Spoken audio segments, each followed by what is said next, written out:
إدمون هيلاري أول واحد تسلق جبال إيفرست، لما سألوه لما طلعت فوق قمة الجبل حسيت بإيه؟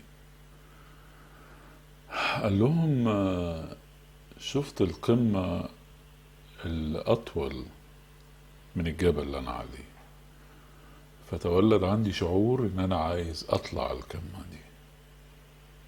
هو ده بالظبط النجاح.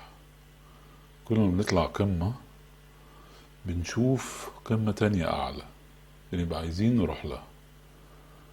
بس هنا في حاجتين: الصعود للقمة العالية التنفس بيبقى صعب أوي، النفس بيبقى صعب، وبيحتاجوا كمان نوع معين من اسطوانات الأكسجين مع نيتروجين وحاجات خاصة.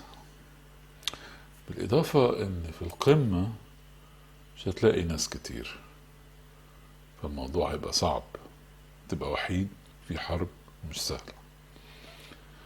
ولما تعوز تروح للقمة الأعلى من كده هتعمل إيه؟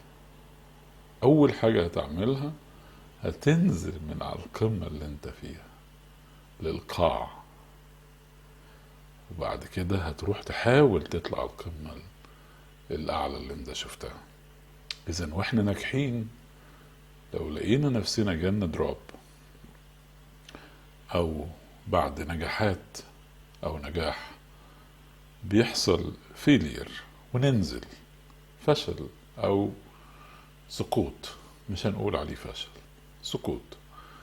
السقوط ده معناه ان احنا نزلنا القاع عشان نطلع تاني لقمة اعلى من اللي احنا كنا عليها.